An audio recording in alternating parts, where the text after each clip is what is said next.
आदिवासी गांव की मिट्टी से निकलकर राष्ट्रपति भवन तक पहुंचने वाली द्रौपदी मुर्मू की ये कहानी सिर्फ एक पद की नहीं बल्कि हौसले, संघर्ष और विश्वास की जीत की कहानी है। द्रौपदी मुर्मू भारत की 15वीं राष्ट्रपति 25 जुलाई 2022 को जब उन्होंने देश के सर्वोच्च संवैधानिक पद की शपथ ली तो वह सिर्फ एक व्यक्ति की जीत नहीं थी बल्कि आदिवासी समाज, महिलाओं और हाशिए पर खड़े करोड़ों लोगों की सपनों की जीत थी। उनसे पहले वे 2015 से 2021 तक झारखंड की 9वीं राज्यपाल रहीं और इस पद पर सबसे लंबा कार्यकाल निभाने वाली राज्यपाल बनी। लेकिन उनकी असली ताकत उनके जीवन की जड़ों में छुपी है। 20 जून 1958 को ओडिशा के मयूरभंज जिले के एक बेहद दूर दराज गांव उपरबेड़ा के एक संथाल आदिवासी परिवार में जन्मी द्रौपदी मुर्मू का बचपन आसान नहीं था। गांव का साधारण माहौल, सीमित संसाधन और सामाजिक चुनौतियां, इन सब के बीच उन्होंने अपनी पढ़ाई को अपना सबसे बड़ा हथियार बनाया। प्राथमिक शिक्षा गांव के स्कूल से शुरू हुई और फिर 8वीं कक्षा के बाद भुवनेश्वर जाकर पढ़ाई की। उस दौर में किसी आदिवासी लड़की का घर से बाहर निकलकर पढ़ना अपने आप में बड़ी बात थी। वे अपने गांव की पहली लड़की बनी जिसने मैट्रिक पास किया और फिर 1979 में रामादेवी महिला कॉलेज भुवनेश्वर से राजनीति, विज्ञान और अर्थशास्त्र में स्नातक की डिग्री हासिल की। इसी अनुभव ने आगे चलकर उनके पूरे जीवन की दिशा तय की है। पढ़ाई के बाद उन्होंने 1979 से 1983 तक ओडिशा सरकार के सिंचाई और ऊर्जा विभाग में जूनियर असिस्टेंट के रूप में काम किया। बाद में शिक्षा के प्रति अपने लगाव को आगे बढ़ाते हुए 1994 से 1997 तक रायरंगपुर के Shri Aurobindo integral education and research centre में मानद शिक्षिका भी रही।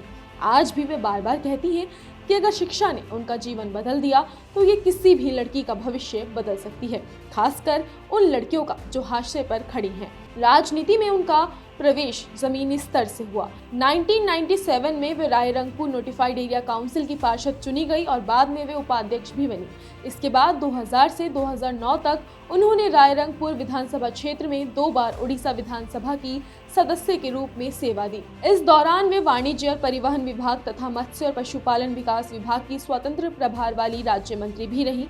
उन्होंने सदन और समितियों में बेहद सक्रिय भूमिका निभाई और उनके काम को देखते हुए 2007 में उन्हें पंडित नीलकंठ दास सर्वश्रेष्ठ विधायक पुरस्कार से सम्मानित किया गया। भाजपा संगठन में भी उनकी भूमिका मजबूत रही। वे भाजपा एसटी मोर्चा की राष्ट्रीय उपाध्यक्ष, ओडिशा में एसटी मोर्चा की प्रदेश अध्यक्ष और मयूरभंज जिले के जिला अध्यक्ष 2 बार रहीं।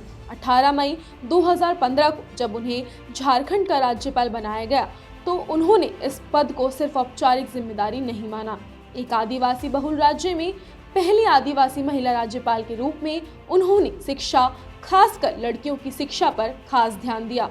विश्वविद्यालयों में परीक्षा और भर्ती प्रक्रियाओं में पारदर्शिता लाई, कस्तूरबा गांधी बालिका विद्यालयों की गुणवत्ता सुधारने पर जोर दिया और लोकतांत्रिक मूल्यों की मजबूती के लिए कई साहसिक फैसले लिए। राष्ट्रपति बनने के बाद भी उनका यही स्वभाव बना रहा, लोगों के करीब रहना, सबको साथ लेकर चलना।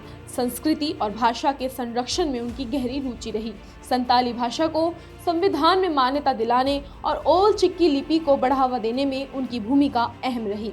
राष्ट्रपति भवन को उन्होंने सिर्फ सत्ता का प्रतीक नहीं बल्कि भारत की कला, संस्कृति और विविधता का जीवंत मंच बनाया, जहां पारंपरिक कला, शिल्प, वस्त्र, संगीत और व्यंजन सबको जगह मिली। उन्होंने राष्ट्रपति भवन को बच्चों और दिव्यांगजनों के लिए भी ज्यादा सुलभ बनाया। देश विदेश की यात्राओं में भी वो भारत की सॉफ्ट पावर बनकर उभरी। Britain, Vatican City, Suriname, Serbia, Mauritius, Fiji, New Zealand, Timor Leste, Algeria, Malawi, पुर्तगाल, स्लोवाकिया जैसे देशों में उन्होंने भारतीय समुदाय से जुड़कर भारत की छवि को और मजबूत किया। उन्हें कई अंतर्राष्ट्रीय सम्मान और मानद डॉक्टरेट की उपाधियां भी मिली। निजी जीवन में उन्होंने गहरे दुख झेले। पति श्याम चरण मुर्मू का 2014 में निधन हुआ, लेकिन उन्होंने कभी अपने दर्द को अपने कर्तव्यों के आगे आने नहीं दिया। आज वो एक माँ, दादी और राष्ट्रीय अध्यक्ष तीनों की भूमिकाओं में संतुलन बनाते हुए आगे बढ़ रही हैं। द्रौपदी मुर्मू की कहानी हमें बार बार यही एहसास दिलाती है कि साधारण पृष्ठभूमि से निकलकर भी असाधारण ऊंचाइयों तक पहुंचा जा सकता है। बस जरूरत है तो हिम्मत, मेहनत और अपने मूल्यों पर अडिग रहने की।